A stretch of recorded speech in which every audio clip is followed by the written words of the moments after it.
My mother called 3 days ago and told me the 4th of July barbecue was canceled. She sounded sincere when she said Grandma Helen had fallen, and everyone wanted to stay close to the hospital. I believed her completely, so when I drove past my childhood home that afternoon to drop off some groceries for Grandma, I saw 20 cars parked along the street. I saw the red, white, and blue balloons. I heard the music and laughter pouring from the backyard. They were all there, celebrating without me. I sat in my car with my hands gripping the steering wheel so tight my knuckles turned white. My heart hammered against my ribs like it was trying to escape my chest. I recognized every single vehicle lining the curb. Lauren's black SUV with the vanity plates that spelled out her initials. Uncle Frank's beat-up pickup truck with the dent in the passenger door. Cousin Jenna's silver sedan that she'd bought just last year. Aunt Patricia's minivan.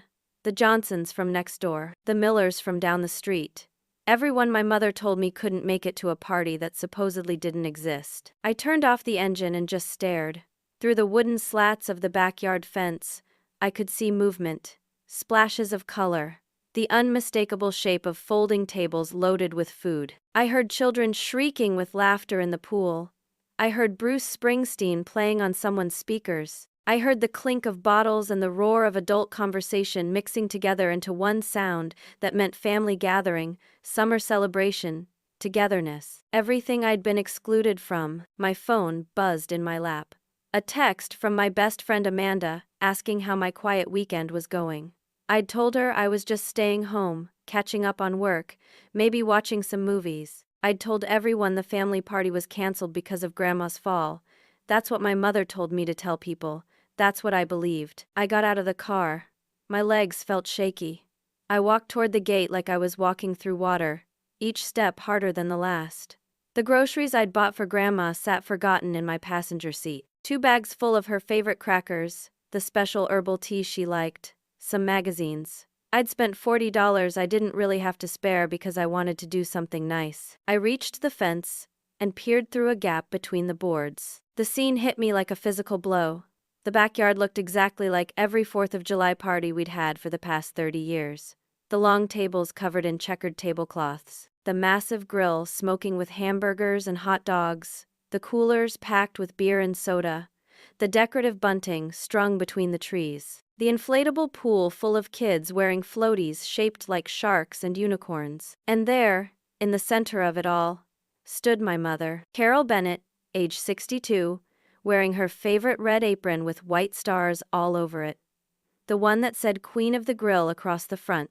Her silver hair was styled perfectly. She was laughing at something Uncle Frank was saying, her head thrown back, her whole body radiating joy and contentment.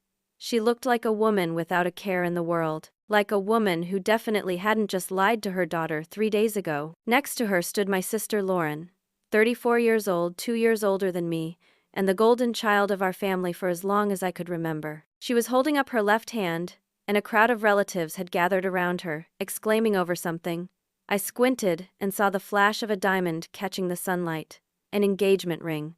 A big one. My sister was engaged and hadn't told me. My mother had thrown her an engagement party and hadn't invited me. My entire family was celebrating together, and I was standing outside the fence like a stranger. I pushed open the gate. The hinges creaked. I stepped into the backyard. The silence fell like a curtain dropping. Conversations died mid-sentence. Heads turned. Mouths hung open.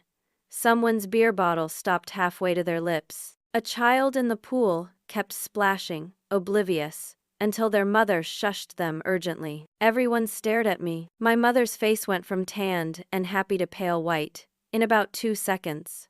Then, something strange happened. Her expression hardened. Not guilty, not apologetic, just hard and cold. Lauren looked annoyed. Not surprised, not caught, just irritated, like I was a mosquito that had flown into her garden party. I found my voice somewhere deep in my chest. It came out steadier than I expected. What is this? Nobody answered.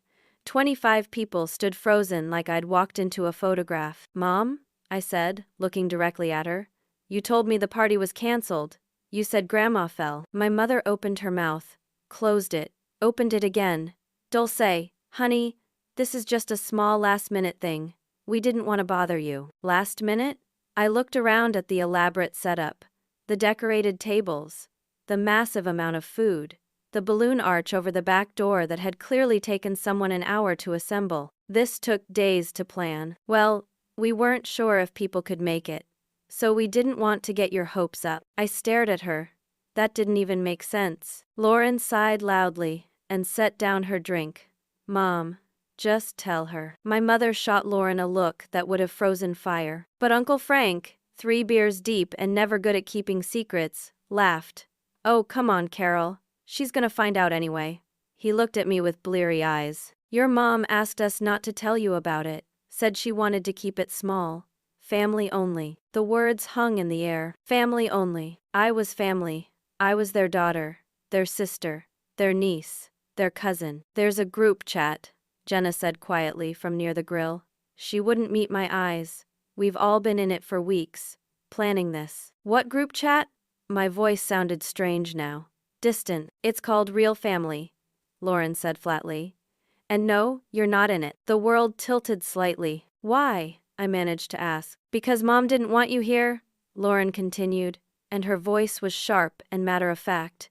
You always make everything about yourself. You always have some drama, some crisis, some reason why we all need to pay attention to you. Mom wanted one day where we could just celebrate me without you pulling focus. I looked at my mother. She didn't correct Lauren.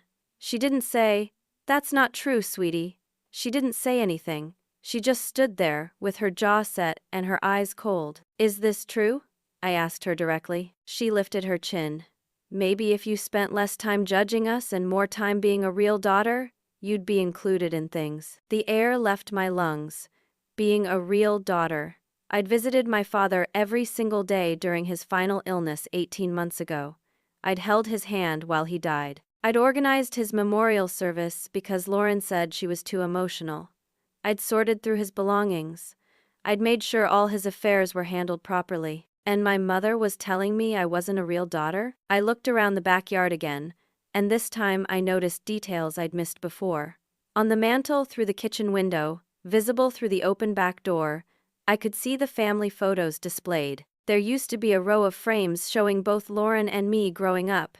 Now I saw only Lauren, Lauren's graduation photo, Lauren's college photo, Lauren and Mom on vacation. The pictures of me were gone. How long had they been gone?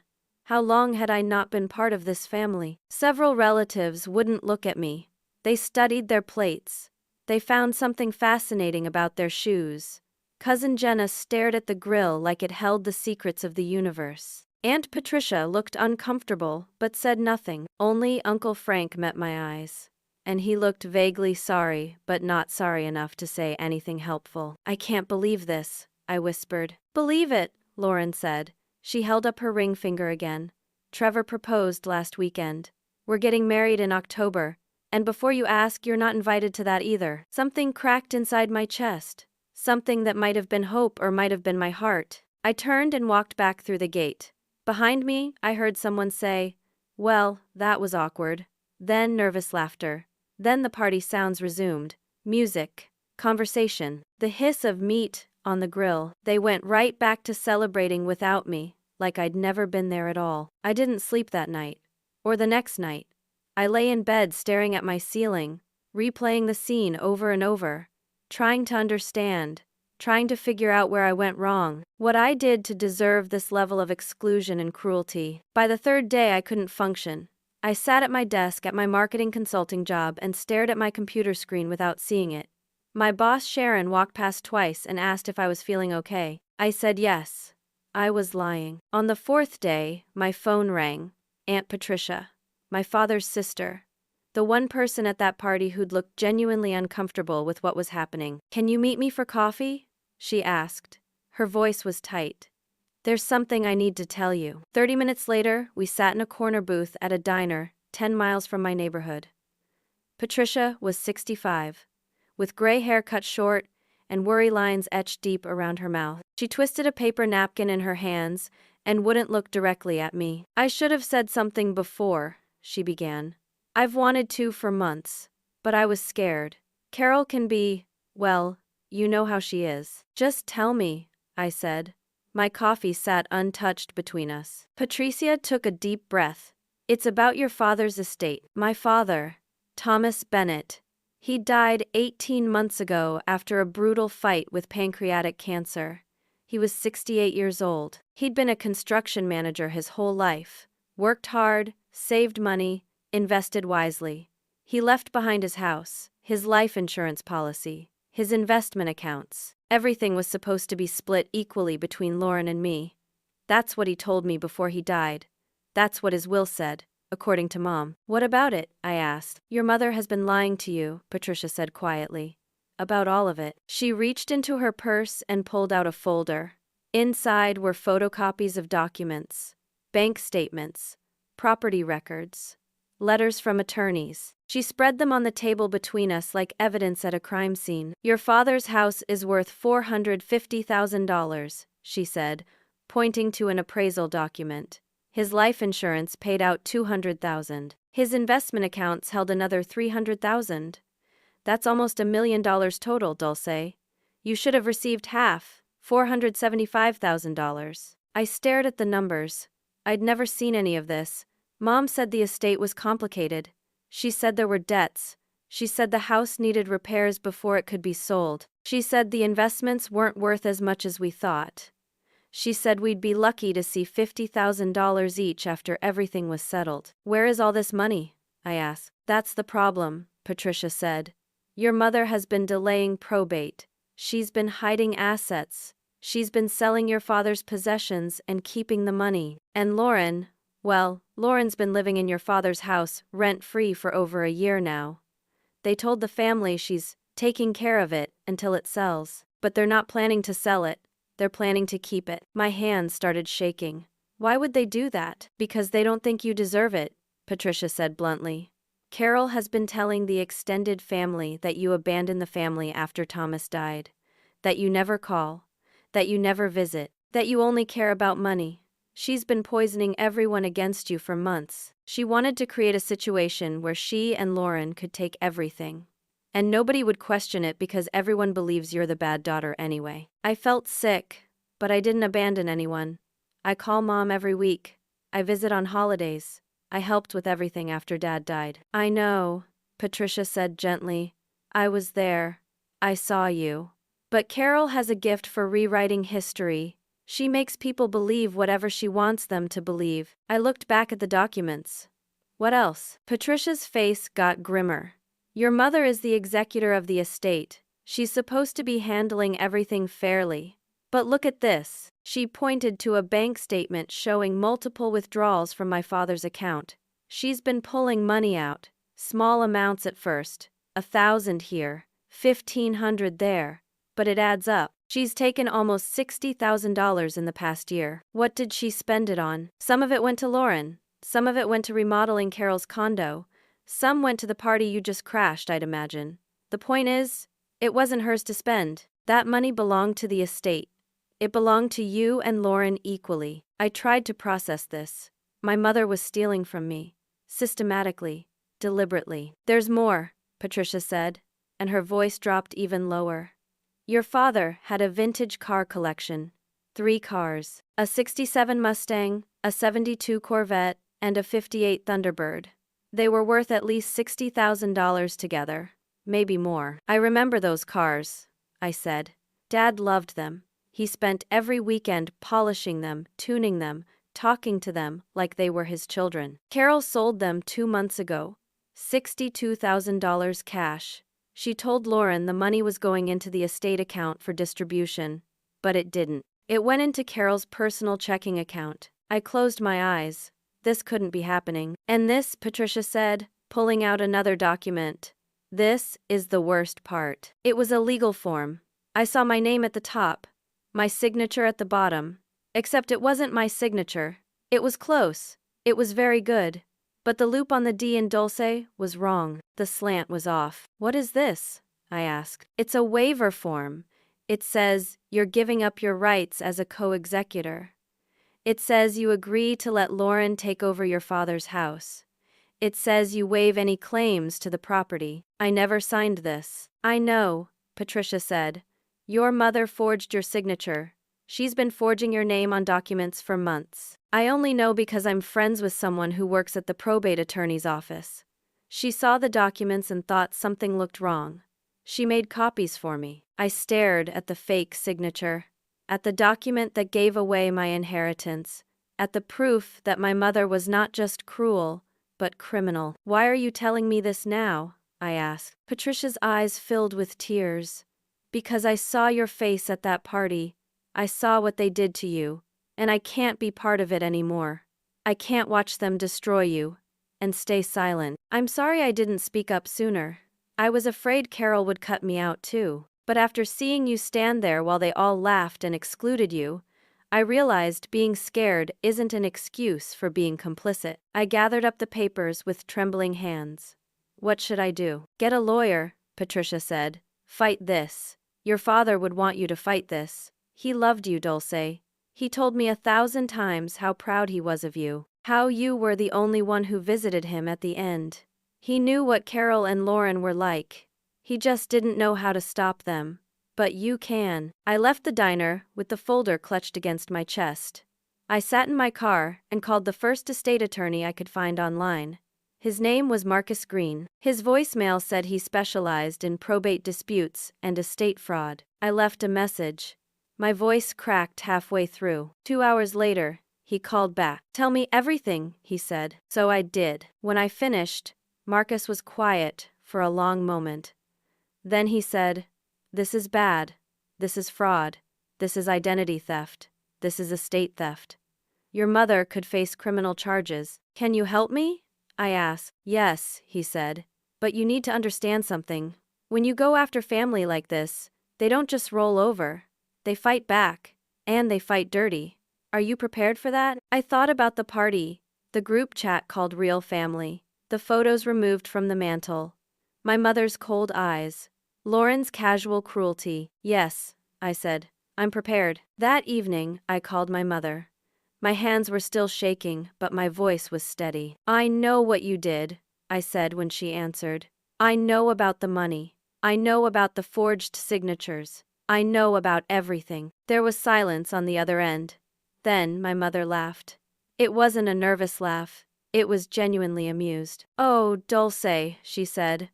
"Who's going to believe you? You're the troubled daughter, the one who never comes around, the one who's always causing drama. Good luck proving anything." "I have documents," I said. The laughter stopped.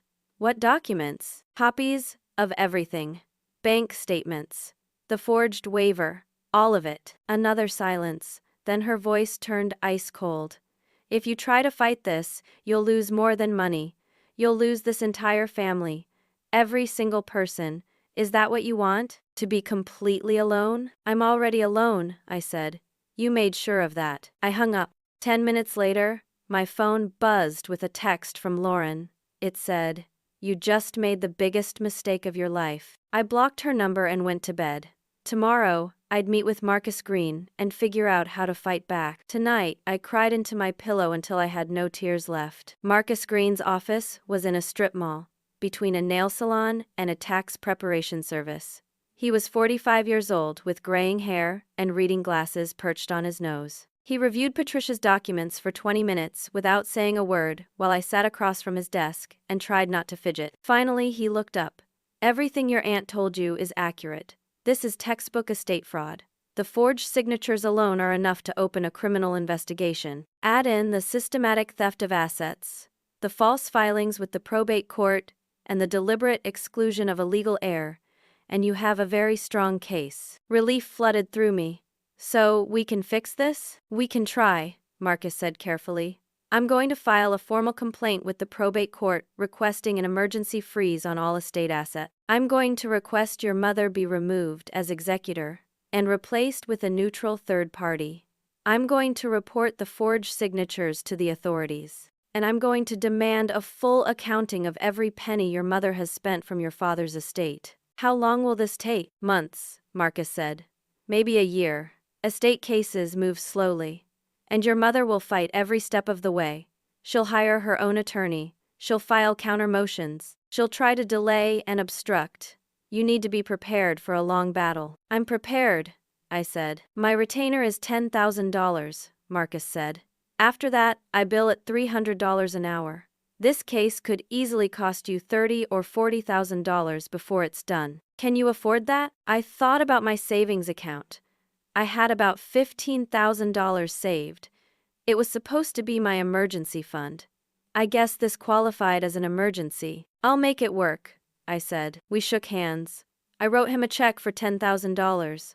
My hands shook as I signed my name. Over the next 3 weeks, Marcus did exactly what he promised. He filed motions, he sent legal notices, he copied the authorities on everything, he demanded documents from my mother's attorney, and my mother declared war. It started small. A few relatives unfriended me on social media.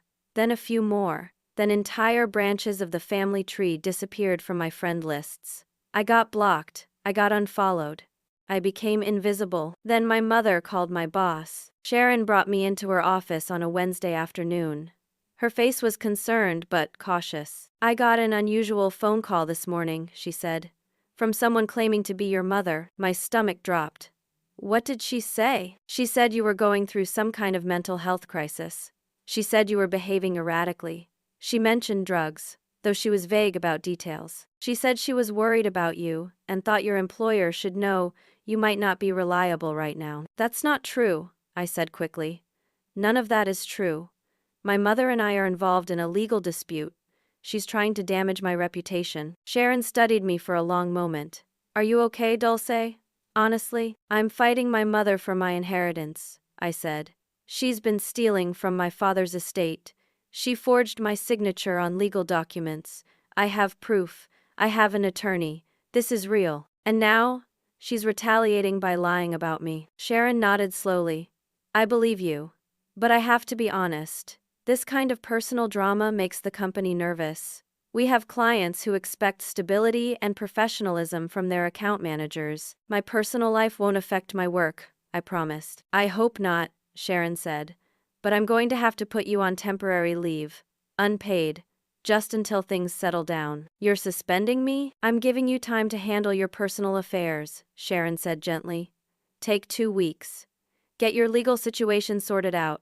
Then come back and we'll reassess. I walked out of Sharon's office in a daze. 2 weeks without pay. I had bills, rent, car payment, insurance, student loans. I couldn't afford 2 weeks without pay, but it got worse. That afternoon, I got an email from my biggest client, Thompson Industries.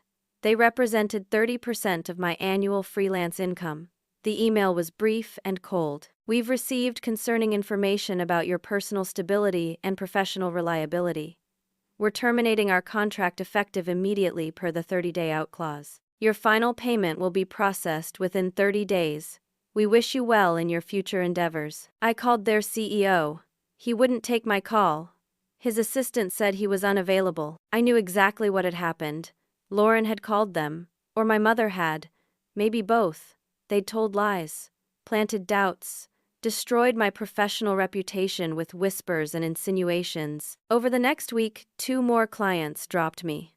Smaller accounts, but still painful losses. My income dropped by half almost overnight. And then, Brad started asking questions. Brad Cooper. My boyfriend of 14 months. He was 36, worked in pharmaceutical sales, drove a nice car, liked expensive restaurants. I'd met him at a mutual friend's birthday party. He was charming and attentive, and he seemed to really like me. He also knew my family. He'd met them at a few gatherings before the situation exploded. He'd always gotten along great with my mother and Lauren. They loved him. They told me repeatedly how lucky I was to have found such a nice guy. Now I wondered if they loved him a little too much. I'm worried about you, Brad said over dinner one night. We were at an Italian place downtown. He'd ordered expensive wine. I'd barely touched my pasta. I'm dealing with a lot right now, I said. I know. This thing with your family. He reached across the table and took my hand. Babe, I have to ask. Are you sure you're remembering everything correctly? I stared at him. What? I know your mom and Lauren. They're great people. They love you.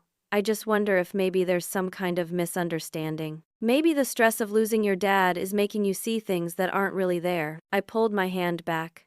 You think I'm imagining that my mother forged my signature on legal documents? I'm not saying you're imagining anything, Brad said quickly.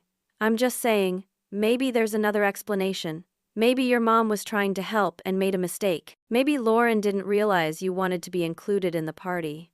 Maybe this whole thing is a big miscommunication that's gotten blown out of proportion. I have proof, I said. I have bank statements showing my mother stole $60,000. I have a document with a forged signature that's not mine. I have witnesses. But why would your own mother steal from you? Brad asked. He sounded genuinely confused. That doesn't make sense. There has to be more to the story. I looked at him across the table and realized something terrible. He didn't believe me. Or worse, he did believe me, but didn't care. He liked my mother. He liked Lauren. He didn't want to take sides. So he was choosing to believe I was the problem. I need you to support me, I said quietly. This is the hardest thing I've ever been through. I need you on my side. Brad sighed. I am on your side. But I also think maybe you should consider family therapy or mediation, instead of lawyers and lawsuits. Tearing your family apart over money just seems so, I don't know, sad. They tore the family apart, I said. Not me. I'm just trying to get what my father wanted me to have. If you say so, Brad said. But his tone said he didn't agree. We finished dinner in uncomfortable silence. He drove me home. We barely spoke. When I got out of his car, he said, I love you, but I need some time to think about all this. This is a lot of drama. I watched him drive away and felt another piece of my life crumble. The next day, Marcus called with bad news. The probate judge is dragging his feet, he said. He keeps postponing hearings. He's accepting every delay your mother's attorney requests. I've done some digging. The judge and your father's old attorney play golf together. They're friends. There might be bias here. Can we get a different judge? I asked. We can try. I'm filing a motion to transfer the case to a different jurisdiction. But that means starting over in some ways. More time. More money I didn't have. I looked at my bank account that night. After paying Marcus his retainer and covering my bills, I had $800 left. My rent was $1,500 a month. It was due in 10 days. I was going to lose my apartment. I was going to lose everything. I tried calling friends to see if I could borrow money. Most didn't answer. The ones who did were sympathetic but broke themselves. Student loans, credit card debt, their own problems. Nobody had thousands of dollars to lend. I applied for 7 jobs online, marketing coordinator positions, junior account manager roles. Anything I was qualified for. I heard back from 3. All 3 said they decided to go with other candidates. I suspected my mother had gotten to them too, called the hiring managers, planted seeds of doubt. It wasn't paranoia. It was just who she was. 2 weeks after my suspension from work, Sharon called me. I'm sorry, Dulce, she said, but we're going to have to let you go. Officially. Why? My voice cracked. I haven't done anything wrong. Someone sent us screenshots of social media posts you made, Sharon said carefully. Posts where you're saying some pretty harsh things about your family. Posts where you're accusing your mother of crimes. Our clients saw them. They're uncomfortable. The company can't be associated with this kind of public family drama. I'm sorry. I really am. I was telling the truth, I said. Maybe, Sharon said. But it doesn't matter. I have to think about the business. Your final paycheck will be mailed to you. I hung up and sat on my couch in silence. I'd just lost my job, my health insurance, my steady income, my professional reputation, all because I tried to fight back against being robbed and excluded. I went to my bathroom and looked in the mirror. I'd lost weight. Dark circles shadowed my eyes. My skin looked gray. I looked sick. I felt sick. That night, I got a text from Brad. I think we should take a break. This is too much for me. I'm sorry. I didn't respond. I just deleted his number and cried until I couldn't breathe. The next morning, I received my eviction notice. Failure to pay rent. I had 30 days to pay $4,500 in back rent and late fees, or I had to leave. I had $800 to my name. I was losing everything, and somewhere, I knew my mother and sister were celebrating. 3 days after I received the eviction notice, I stopped being able to sleep. Every time I closed my eyes, I saw numbers. Red numbers. negative numbers. Bills stacking up like debris after a tornado. $4,500 for rent, $300 for my car payment, $150 for insurance, $80 for my phone, student loans, credit cards. Marcus Green's hourly rate ticking up like a taxi meter with nowhere to go. I lay in bed at 3 in the morning, staring at my ceiling and doing math I couldn't solve. There was no combination of numbers that worked. No amount of cutting expenses that would bridge the gap between what I had and what I owed. I'd applied for 19 jobs in 2 weeks. I'd gotten 3 rejection emails and 16 silences. My body started breaking down. My hands shook when I held my coffee mug. My heart raced at random moments, pounding so hard I thought I might pass out. I lost another 7 pounds. My jeans hung loose on my hips. I wore the same shirt 3 days in a row because I couldn't summon the energy to do laundry. Amanda called from 6 hours away. She'd been my roommate in college, my maid of honor at the wedding I never had, the person who knew me better than anyone. She lived in another state now, with her husband and their 2 kids. "Come stay with us," she said when I told her everything. "Just pack a bag and drive here.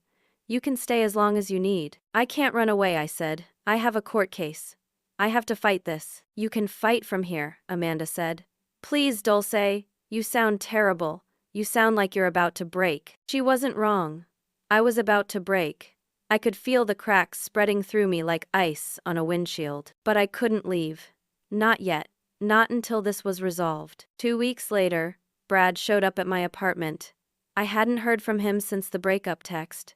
I opened the door and found him standing there with flowers and an apologetic smile. "I'm sorry," he said. "I've been thinking about everything, about us. I was wrong to abandon you when you needed support. I want to try again." Part of me wanted to slam the door in his face, but another part of me, the part that was desperately lonely and scared and tired, wanted to believe him, wanted to think someone still cared. "Really?" I asked. "Really," he said. "I talked to your mom, actually. She helped me understand your perspective better. She said you're going through a hard time, and you need people who love you." Something felt wrong about that sentence. My mother helped him understand my perspective? My mother who was stealing from me? But I was so tired, so worn down. I let him in. We had dinner. He was charming again, attentive. He asked about my case. He asked about my evidence. He wanted to understand everything. I should have been more careful. I should have noticed that his questions were too specific, too focused on details that didn't matter to a supportive boyfriend but would matter to someone gathering information. I showed him some documents, not the real ones. I'd learned enough by now to be cautious. I showed him copies with slight alterations, fake dates, wrong account numbers, plausible but useless. "This is really solid evidence," Brad said, studying the papers. "Your attorney must be confident." "He is," I lied. 3 days later, my cousin Jenna sent me a screenshot. It was from the Real Family group chat. I wasn't in it, obviously, but Jenna had finally had enough. The screenshot showed my mother posting, "Brad says Dulce's evidence is stronger than we thought. She has documents showing the exact dates and amounts of withdrawals. Her attorney is planning to focus on the June transfers first." Except none of that was true. I'd made up those details specifically when talking to Brad. Details that appeared nowhere in my real evidence. Brad had been a spy the whole time. My mother had sent him back to me to gather information about my legal strategy. He'd never loved me. He'd never even liked me. He'd been working with them from the start. The betrayal was so deep, I couldn't even cry. I just sat on my couch, holding my phone, and feeling something inside me go numb. I blocked Brad's number. I blocked him on every platform. I changed my locks even though it cost $60 I couldn't spare. That same week, I had a panic attack so severe I thought I was having a heart attack. I was at the grocery store trying to decide if I could afford a $12 bag of chicken breasts when my vision started tunneling. My chest squeezed. My breath came in gasps. I abandoned my cart and barely made it to my car before I collapsed in the driver's seat, hyperventilating and crying and shaking. I couldn't afford a doctor. I couldn't afford therapy. I couldn't afford the medication I probably needed. I just sat in my car until the attack passed, and then drove home in a daze. Marcus called that evening with more bad news. "The judge finally set a hearing date," he said. But it's not for another 6 weeks. And your mother's attorney is filing for continuances. He's claiming Carol needs time to gather financial records. It's a delay tactic. 6 weeks? I said. I'll be homeless in 6 weeks. I'm doing everything I can, Marcus said. But the system moves slowly. I'm sorry. I hung up and looked around my apartment. Boxes were already stacked by the door. I'd started packing even though I had nowhere to go. I'd called homeless shelters. They were all full. There was a waiting list. I had $270 in my checking account. My car payment was due. If I paid it, I'd have $20 left for food. If I didn't pay it, they'd repo my car and I'd have no way to get to court or to job interviews or to anywhere. I sat on my bathroom floor that night, with my knees pulled to my chest. I'd stopped turning on lights to save on electricity. I sat in the dark and thought about how my mother had taken everything from me. My inheritance, my job, my relationship, my home, my sense of safety in the world. I thought about just giving up. I drafted an email to Marcus telling him to drop the case, telling him I couldn't fight anymore, telling him to let Carol and Lauren have everything because I was too broken to keep going. My finger hovered over the send button, but I didn't press it. Instead, I got up and went to my closet. In the back, behind my winter coats, I'd stored a few boxes of my father's things, belongings I'd kept before Lauren took over his house, things that mattered to me, his reading glasses, his favorite coffee mug, a sweater that still smelled like him, photo albums from when I was a kid. I pulled out one of the boxes and started going through it slowly, looking for comfort, looking for some reminder of when I had a parent who loved me. At the bottom of the box, tucked inside an old photo album, I found an envelope I'd never seen before. It was sealed. My name was written on the front in my father's handwriting. The envelope was dated 2 weeks before he died. My hands shook as I opened it. Inside was a letter and a USB drive. The letter said, "Dulce, if you're reading this, I'm gone. I'm sorry. I know what your mother is. I know what Lauren has become. I've known for a long time, but I was too weak to stop them while I was alive. I was sick and tired and I let them control everything. But I couldn't let them take what you deserve. On this USB drive, you'll find everything you need. Audio recordings, documents, proof. I've been documenting their plans for months. I know they'll try to cheat you. I know they'll lie and manipulate and steal. I'm so sorry I can't fight this fight for you. But I can give you the weapons you need. Use them. Fight back. Don't let them win. You were the only one who visited me at the end. You were the only one who really loved me. You deserve everything I can give you. I love you, sweetheart. Be strong. Dad." I read the letter 3 times through tears. Then I plugged the USB drive into my laptop. The files appeared on screen, dozens of them, organized by date, audio files labeled with timestamps, Word documents full of financial records, scanned copies of legal documents, email screenshots, bank statements, a video file labeled "For Dulce, Final Message." I clicked on the first audio file. My mother's voice came through the speakers. "We need to move the money before she starts asking questions. Transfer it to your account first, then to mine. Make it look like estate expenses." Lauren's voice. "What if she gets suspicious?" My mother. "She won't. She's too trusting, too naive. By the time she figures anything out, it'll be too late." I clicked on another file. Lauren. "How much do you think we can get for the cars?" My mother. "At least 60,000. Maybe more. We'll split it." Lauren. "What about Dulce's half?" My mother laughing. "What half? She's not getting anything if I can help it." File after file. Conversation after conversation. My mother and sister casually discussing how to steal from me, how to forge my signature, how to manipulate the probate process, how to turn the family against me. And then, I clicked on the video file. My father's face appeared on screen. He was in his bedroom. This was filmed maybe 3 weeks before he died. He looked thin and pale, but his eyes were clear. "Hi, sweetheart," he said to the camera. "If you're watching this, I'm gone. I'm sorry I couldn't do more while I was alive. I'm sorry I let your mother control everything. I was sick and weak, and I took the path of least resistance. I shouldn't have. I should have protected you better." He paused and took a shaky breath. "Your mother has been planning this for months," he continued. "She thinks I don't know. But I've been listening. I've been recording. I set up hidden microphones in the living room and kitchen. Every conversation they've had about stealing from you, I've captured. Every plan to forge your signature, I have proof of. Every lie they've told, I've documented. Another pause. He looked directly into the camera like he could see me. The house is worth $450,000. The life insurance is $200,000. The investments are $300,000. You're entitled to half of everything. $475,000. Don't let them take it. Don't let them gaslight you into thinking you're the problem. You were the best daughter I could have asked for. You were the only one who really cared about me at the end. Everyone else was just waiting for me to die so they could get my money. But not you. You loved me. His voice cracked. He wiped his eyes. Use this evidence. Show it to your attorney. Show it to the judge. Make them pay for what they're doing.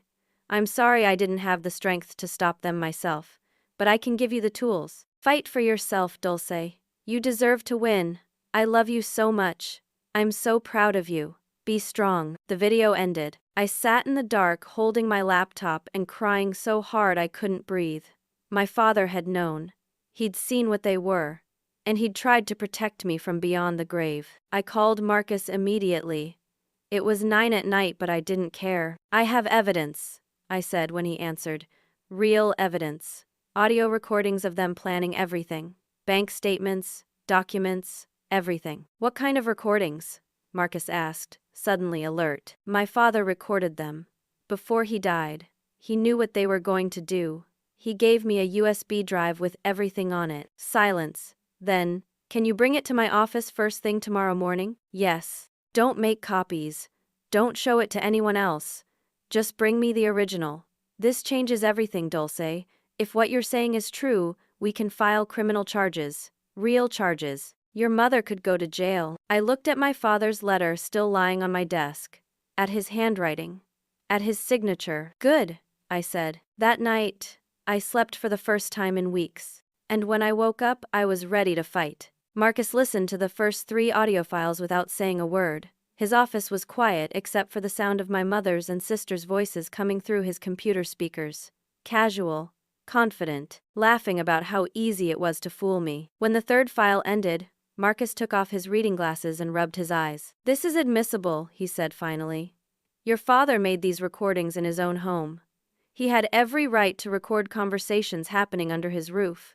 The chain of custody is clear. He gave them to you in a sealed envelope. You brought them directly to me.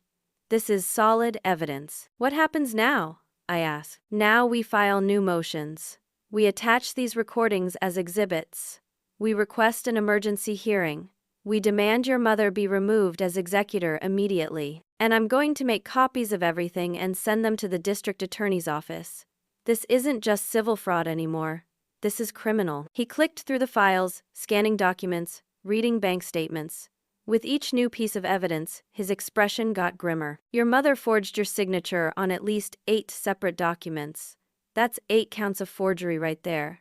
She stole, by my count, approximately $87,000 from the estate. That's felony theft. She lied to the probate court in official filings. That's perjury. Dulce, your mother is looking at serious prison time if she's convicted. I should have felt triumphant. Instead, I just felt tired and sad. How long until the hearing? I asked. I'm going to request emergency status. We should get something scheduled within 2 weeks. Maybe less. I nodded. 2 weeks. I could survive 2 weeks. Maybe. As I stood to leave, Marcus said, one more thing. You need to be prepared for them to fight back hard. When people know they're cornered, they get desperate. They get dangerous. Watch your back. I will, I said. I was halfway to my car when my phone rang. Patricia, I heard you found something, she said. Something important. Who told you that? Jenna. She's been keeping me updated. She feels terrible about everything. We both do. You've helped me more than anyone, I said. You gave me those first documents. You told me the truth when nobody else would. I should have done it sooner, Patricia said. I should have spoken up at that party. I should have stood up for you in front of everyone. I was a coward. You're not a coward. You're here now. I want to testify, Patricia said. When this goes to court, I want to testify about what I witnessed, about the conversations I overheard. about how Carol manipulated everyone. Are you sure? I asked. The family will turn on you too. Let them, Patricia said. Your father was my little brother. He deserved better than what Carol did to him. And you deserve justice. I'm tired of being quiet. We talked for another 10 minutes. She gave me more details about things she'd seen, times my mother had bragged about outsmarting me, moments when Lauren had mocked me behind my back. Each revelation hurt but also strengthened my resolve. When I got home, there was an email waiting from Jenna. I can't keep quiet anymore, it said. I'm an accountant. I understand financial documents. I've been watching what your mother has been doing and it's been making me sick. I want to help. I can analyze the bank statements and estate records. I can testify about what I've witnessed. I'm done being complicit. I'm sorry I didn't help sooner. Within 24 hours, I had 2 solid witnesses willing to stand up for me in court. But then the retaliation started. My mother tried calling me 17 times in one day. I didn't answer. She left voicemails that started pleading and ended threatening. Please, Dulce, let's just talk about this. Let's work this out like adults. You don't need to involve lawyers and courts. We're family. Then, an hour later. If you think you're going to destroy my reputation with lies and fake evidence, you're wrong. I'll fight you with everything I have. You'll regret this. Lauren sent text messages. You're tearing this family apart. Dad would be ashamed of you. All you care about is money. You're pathetic. I blocked both their numbers, but they found other ways to reach me. My mother created a fake email account and sent me a message pretending to be a lawyer, saying I was being sued for defamation. It took me 30 minutes and a panicked call to Marcus to realize it was fake. Lauren posted on social media about toxic family members who destroy relationships over greed. She didn't name me, but everyone knew who she meant. The post got 83 likes and 47 supportive comments. I wanted to respond. I wanted to post the audio files online. I wanted everyone to hear exactly who my mother and sister really were. Marcus told me not to. Let them dig their own graves, he said. Keep your evidence for court. Don't engage on social media. Don't give them ammunition. Just be quiet and let the legal process work. So I stayed silent while they smeared me publicly. But then Brad showed up at my apartment again. I saw him through the peephole and didn't open the door. Dulce, please, he said through the door. I need to talk to you. I'm sorry about before. Your mom and Lauren lied to me too. I understand now. Let me help you. Go away, I said. I have information, he said. Information you need. About their plans. Please. I cracked the door open with the chain still on. What information? Your mother is planning to file for bankruptcy, Brad said. She's going to claim she has no assets. She's moving money around to hide it. She's going to try to make it look like there's nothing left to split. How do you know this? I asked. Because she told me. She still thinks I'm helping her. But I'm not. I swear. I realized she was using me. I'm on your side now. I studied his face through the gap in the door. He looked sincere. He looked sorry. He looked like a really good liar. Get away from my door, I said. If you come back, I'm calling the police. I slammed the door and locked it. 10 minutes later, I texted Marcus what Brad had said. Just in case it was true. Marcus responded, I'll look into it. But don't trust anything from that source. That night, Jenna called with urgent news. They're deleting everything, she said. I'm still in the group chat. I saw them talking about it. Your mom is deleting all her social media posts about you. Lauren is deleting texts. They're trying to destroy evidence. Can they do that? I asked. They can try. But digital things are never really deleted. And besides, you already have the important stuff. Your dad's recordings. The documents. They can't delete those. What else are they saying in the chat? They're scared, Jenna said. Your mom knows she's in trouble. She's talking about settling, offering you money to drop the case. How much money? $100,000. I laughed bitterly. 100,000 when I was owed 475,000. Plus the 87,000 she'd already stolen. Tell her no, I said. I'm not telling her anything, Jenna said. I'm not talking to them anymore. I'm just monitoring the chat so you know what they're planning. The next day, my mother showed up at my apartment. I saw her car pull up and considered not answering. But part of me wanted to face her. Part of me wanted to look her in the eye and ask her why. I opened the door but stood in the doorway. I didn't invite her in. She looked older than I remembered. Tired. There were new lines around her mouth. "We need to talk," she said. "I have nothing to say to you. Please, Dulce. I'm your mother." "No," I said. "You stopped being my mother when you decided to steal from me, when you lied to me, when you excluded me from my own family, when you turned everyone against me. Mothers don't do that." Her face hardened.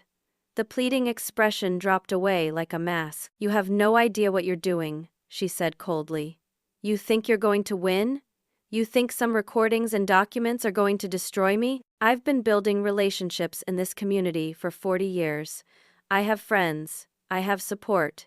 You have nothing." "I have the truth," I said. "The truth?" She laughed. "The truth is whatever people believe. And people believe I'm a devoted mother being attacked by her ungrateful daughter." "We'll see what the judge believes," I said. She stepped closer. Her voice dropped to almost a whisper. "If you don't drop this case, I'll make sure you regret it. I'll destroy every relationship you have left.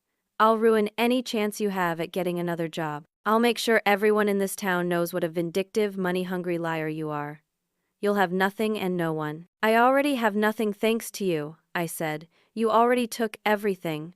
So what else can you possibly do to me?" She stared at me for a long moment. Then she turned and walked back to her car. I watched her drive away and felt something shift inside me. Fear, maybe, or doubt, or just exhaustion. That night, I barely slept. I kept thinking about her words, about how she could still hurt me, about how fighting back might cost me even more than I'd already lost. But then I thought about my father's video, his face, his words. "Fight for yourself, Dulce. You deserve to win." Marcus called the next morning. "We got the hearing," he said. 10 days from now. Judge Martha Reynolds. She's tough but fair, known for coming down hard on estate fraud. This is good news." 10 days, I said. "Can you hold on for 10 more days?" I looked around my apartment, at the boxes I'd packed, at the eviction notice on my counter, at my empty refrigerator, at the life I'd lost piece by piece. "Yes," I said. "I can hold on, because I didn't have a choice, because giving up would mean they won, and I couldn't let them win." The week before the hearing passed in a blur of preparation and anxiety. Marcus called me every day with updates and instructions. We practiced my testimony. He coached me on how to stay calm under cross-examination. He warned me that Carol's attorney would try to rattle me, to make me look emotional and unstable. "Just tell the truth," Marcus said. "Answer the questions directly. Don't elaborate. Don't get defensive. The evidence speaks for itself." I spent hours reviewing documents and listening to the audio files over and over. Each time I heard my mother's voice casually discussing how to cheat me, the pain was fresh, but I forced myself to listen, to remember, to stay angry enough to keep fighting. Amanda drove 6 hours to stay with me for the week. She slept on my couch. She made me eat when I forgot to. She held my hand when I had panic attacks. She reminded me why I was doing this. "Your dad wanted you to fight," she said. "He gave you the tools. Now you use them." 3 days before the hearing, Brad tried one more time. He showed up at my building and waited in the parking lot until I came home from a meeting with Marcus. "Please listen to me," he said, walking toward my car. I kept walking toward my apartment. "Your mother is planning something," he called after me. "Something big. She's desperate." I stopped and turned around. "What?" "I don't know exactly, but I heard her and Lauren talking. They're planning to make you look bad in court. They have something they think will discredit you." "Like what?" "I don't know. But whatever it is, they think it'll work. Please, Dulce, let me help you. I know I messed up. I know I betrayed your trust, but I'm trying to make it right now." I studied his face. He looked sincere. But he'd looked sincere before too. "If you really want to help me," I said, "then tell Marcus everything you know. Call his office and tell him exactly what you heard. But don't come near me again. I can't trust you." "I'll never trust you again." I walked inside and locked the door. Later that night, Marcus called. I just talked to Brad. He didn't have much useful information, just vague warnings. "I think he's trying to get back in your good graces." "Do you think they're planning something?" I asked. "Of course they are," Marcus said. "But we're ready for whatever they try. We have solid evidence. We have witnesses. We have your father's recordings. Unless they have recordings of you committing crimes, there's nothing they can do that will override what we have. Okay, I said. But I didn't feel okay. The night before the hearing, I couldn't sleep. I sat on my couch with Amanda and went over everything one more time. What if I freeze up on the stand? I asked. What if I start crying or get angry? Then you cry or get angry, Amanda said. You're a human being testifying about your mother stealing from you and excluding you from your family. Anyone would be emotional. The judge will understand. What if they make me look bad? They'll try. But you're not bad. You're a woman fighting for what her father wanted her to have. You're a daughter who was betrayed by her mother. That's the truth. And the truth will come through. I wanted to believe her. At midnight, I got a text from an unknown number. Last chance to settle. $150,000. Take it and walk away. This is your final offer. I showed it to Amanda. That's double what they offered before, she said. They're scared. I deleted the text without responding. At 6 in the morning, I got up and got dressed. I'd picked out my outfit days before. A navy blue dress. Professional but not flashy. Simple pearl earrings my father had given me for my college graduation. Low heels. I looked at myself in the mirror and barely recognized the woman staring back. I'd lost weight. I looked older. There were shadows under my eyes that makeup couldn't hide. But there was something else too. Something harder. Stronger. Amanda made me eat toast and drink coffee. My hands shook so badly I could barely hold the mug. You can do this, she said. You're ready. Marcus met us at the courthouse at 8:30. Patricia and Jenna were already there, sitting on a bench in the hallway. They stood when they saw me and Patricia pulled me into a hug. We're here, she said. We're with you. At 9, Carol and Lauren arrived with their attorney. A man in his 50s with silver hair and an expensive suit. They were surrounded by relatives. Uncle Frank, Aunt Marie, various cousins, people who'd taken their side, people who believed their lies. They saw me standing with Patricia, Jenna, Amanda, and Marcus. For a moment our two groups just stared at each other across the courthouse hallway. Lauren smirked. My mother's face was blank and cold. Then a bailiff opened the courtroom doors and called us inside. Judge Martha Reynolds was already seated at the bench. She was 60 years old with short gray hair and glasses that made her look like a stern librarian. She looked at both parties and said, "Let's begin." Carol's attorney went first. His opening statement painted Carol as a devoted wife and mother dealing with an ungrateful daughter.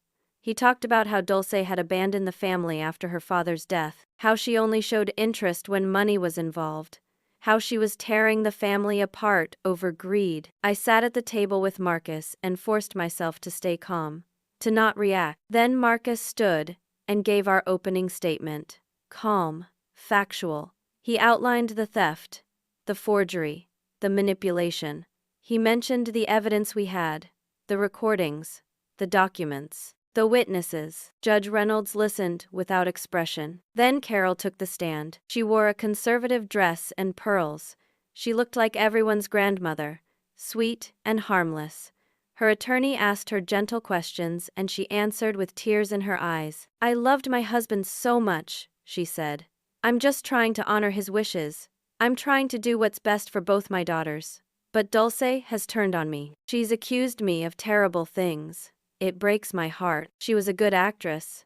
I had to give her that." Then Marcus stood to cross-examine. "Mrs. Bennett," he said, "you stated that you're trying to honor your husband's wishes.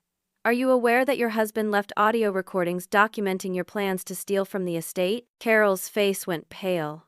"I don't know what you're talking about." "Your Honor," Marcus said, "I'd like to introduce Exhibit A." He pressed play on his laptop. The courtroom speakers crackled to life. My mother's voice came through crystal clear. "We need to move the money before she starts asking questions. Transfer it to your account first, then to mine. Make it look like estate expenses." Lauren's voice, "What if she gets suspicious?" My mother, "She won't. She's too trusting, too naive. By the time she figures anything out, it'll be too late." The recording played for 2 minutes.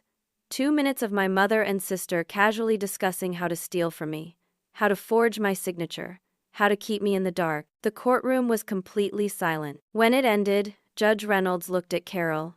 Do you have an explanation for this recording, Mrs. Bennet? Carol's mouth opened and closed. No sound came out. That's out of context, she finally stammered. Out of context? Marcus said. He played another recording. And another.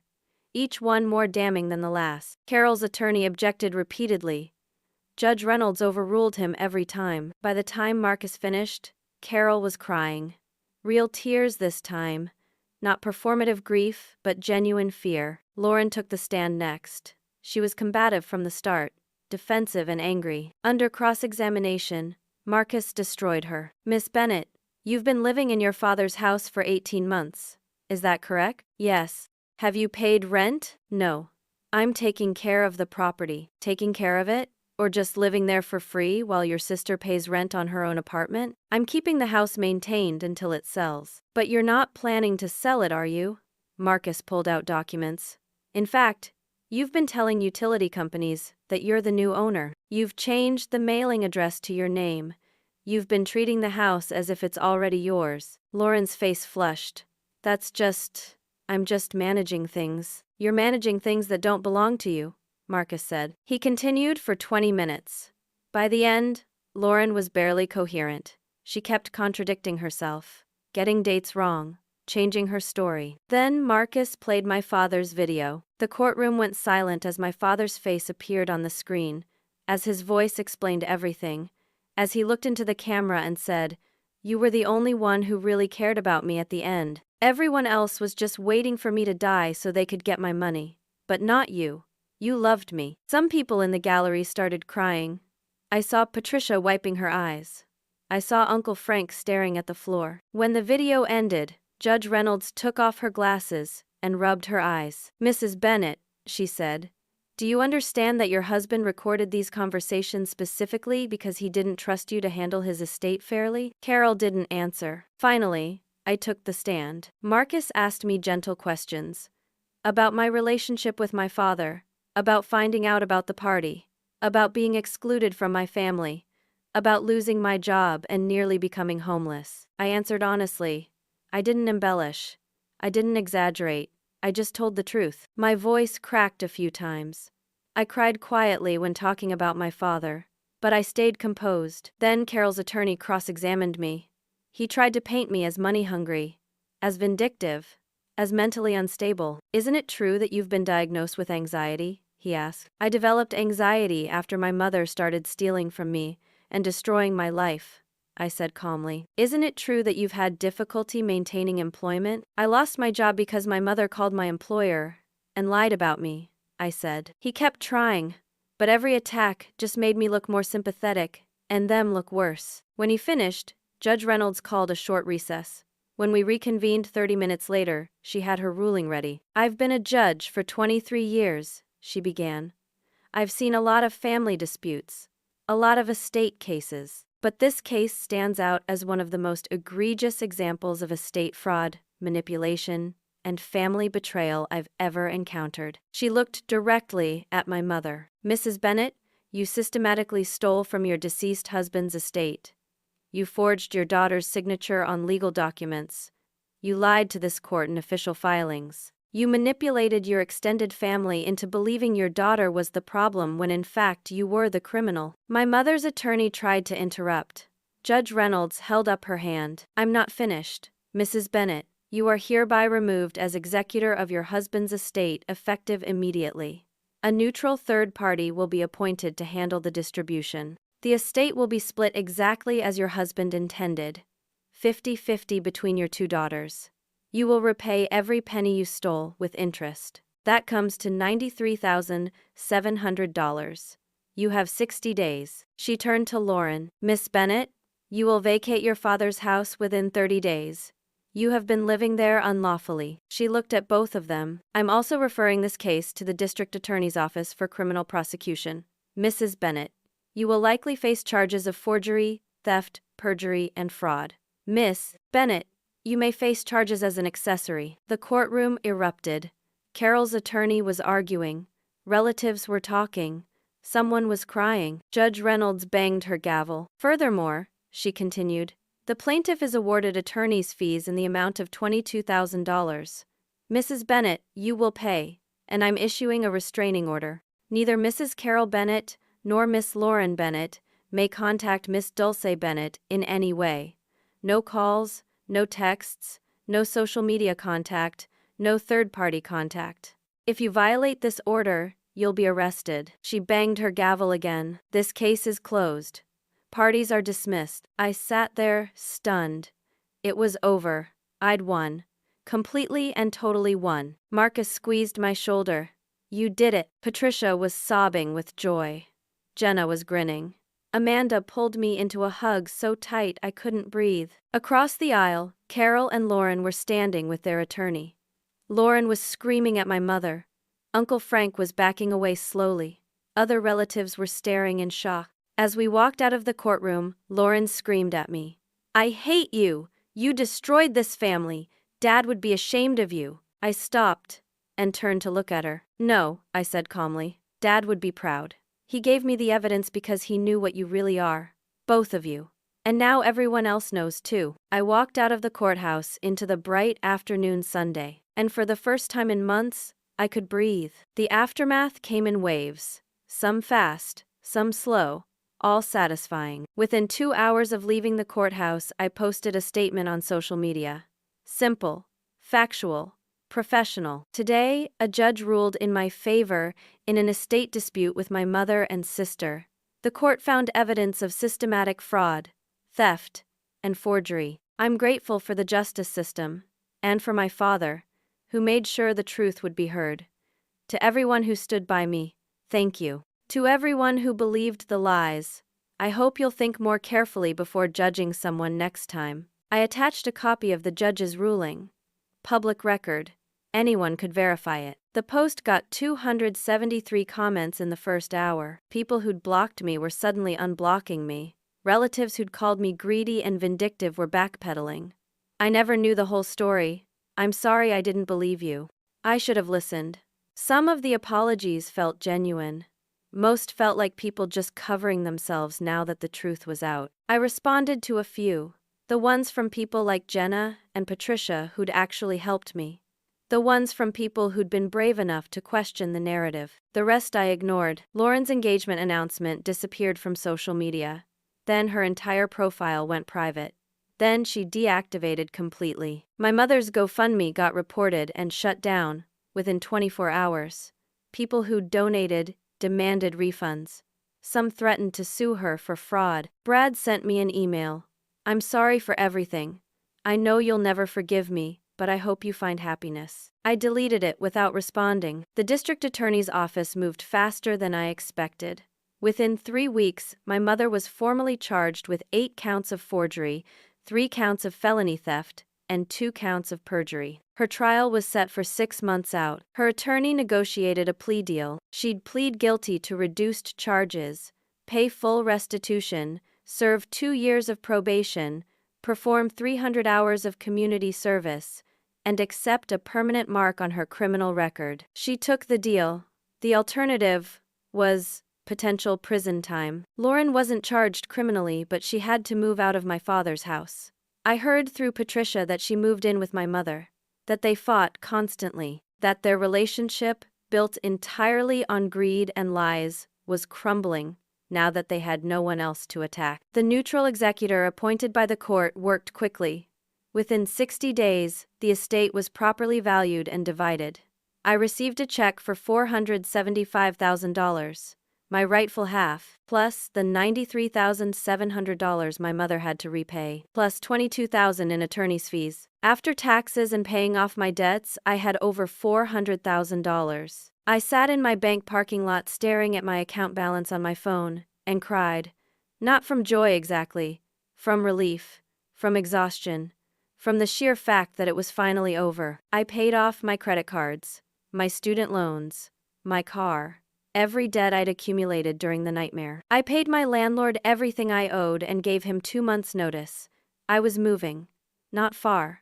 Just to a better place. A place with no memories of the worst year of my life. I gave Patricia back her $5,000 even though she tried to refuse it. Use it for something good, I told her. Start an emergency fund.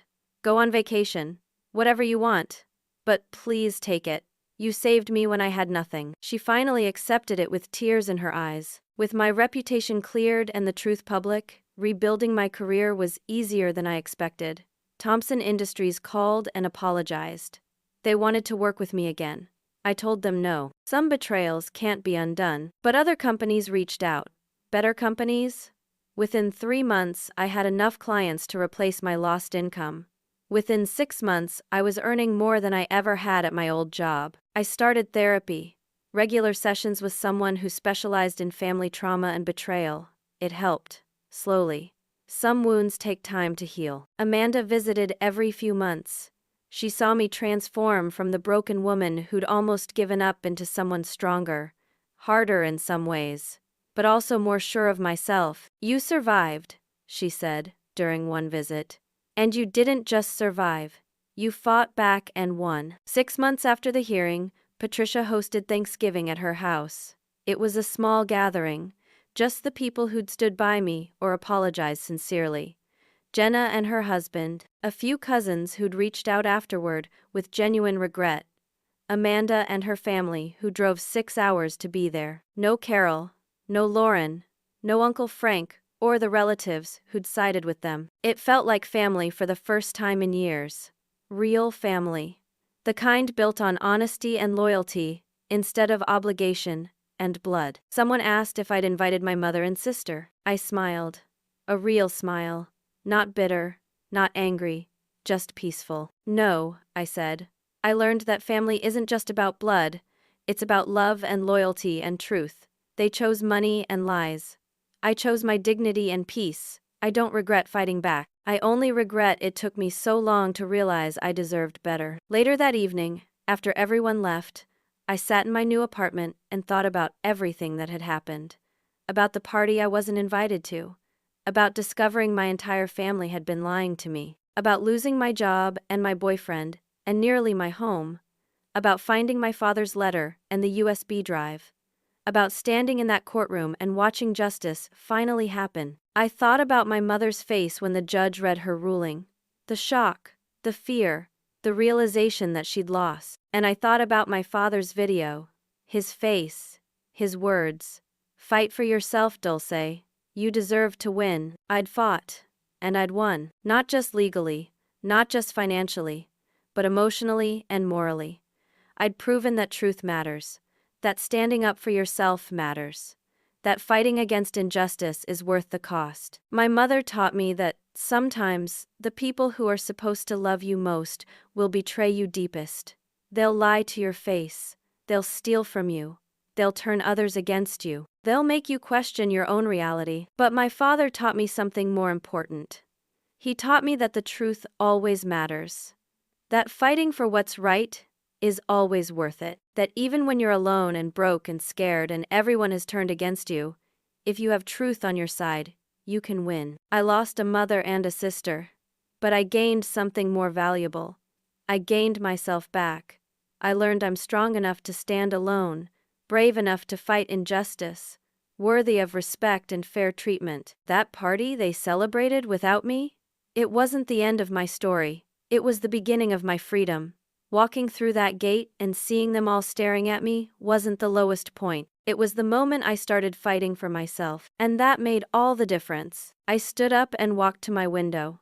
I looked out at the city lights, at the life I'd rebuilt, at the future I'd fought for. I thought about everyone out there who might be going through something similar, who might have family members stealing from them, excluding them, gaslighting them, making them feel crazy or greedy or wrong for wanting basic fairness and respect. And I wanted them to know, you're not crazy, you're not wrong, and you deserve to fight back. Sometimes the people closest to you are the ones who hurt you most. Sometimes family is the last place you'll find loyalty. Sometimes the people who are supposed to protect you are the ones you need protection from. But that doesn't mean you're powerless. It doesn't mean you have to accept betrayal and theft and cruelty. You can fight back. You can stand up for yourself. You can demand justice. It won't be easy. You might lose people you thought you needed. You might face attacks and lies and isolation. You might have moments where you want to give up because fighting is just too hard. But on the other side of that fight is peace, is freedom, is the knowledge that you didn't let them win, that you stood up for yourself when nobody else would. My father gave me the weapons I needed to fight back, but I had to choose to use them. I had to choose to keep going even when everything seemed hopeless. And that choice made me who I am now. Someone stronger. Someone who knows her worth. Someone who won't accept betrayal quietly. That surprise I gave them, the one they'd never forget, the one that made them go silent fast, it wasn't just the audio recordings or the court victory, it was watching me refuse to break. Watching me stand up and fight back when they thought they'd destroyed me. Watching me win when they were so sure I'd lose. They thought I'd just accept the lies and walk away. They thought I was too weak, too trusting, too naive to fight back. They were wrong. And now, everyone knows it. I picked up my phone and looked at a photo of my father. One from before he got sick. He was smiling at the camera, holding a wrench, standing next to his beloved Mustang. "I did it, Dad," I whispered. "I fought. I won. Thank you for believing in me." I set the phone down and took a deep breath. Tomorrow I had a meeting with a new client. Next week I was having coffee with Jenna to catch up. Next month Patricia and I were planning a weekend trip to the coast. I had a life again. A real life. One I'd fought for and earned. And it felt better than any inheritance ever could. So let me ask you something. Have you ever been betrayed by someone you trusted? Have you ever had to choose between keeping the peace and fighting for what's right? Have you ever felt like everyone was against you but you knew the truth? What did you do? Did you fight back or walk away? Do you regret your choice? Drop your story in the comments. Let's talk about it. Because I think more people deal with this than we realize. I think a lot of us have been in positions where family or friends betrayed us and we had to decide how to respond. And if you're going through something like this right now, if you're being gaslit or stolen from or excluded, I want you to know, you're not alone. The fight is worth it. Justice is possible. Don't give up. If this story resonated with you, please hit that like button. Subscribe to hear more stories about standing up for yourself and finding strength you didn't know you had. Share this with someone who needs to hear it. Someone who's struggling with family betrayal or injustice. Sometimes knowing someone else survived helps us believe we can survive too. Thank you for listening to my story. Thank you for being here. I hope wherever you are, whatever you're facing, you find the strength to fight for yourself the way my father fought for me. You deserve justice. You deserve peace. You deserve people who treat you with honesty and respect. Don't settle for less. Take care of yourselves out there.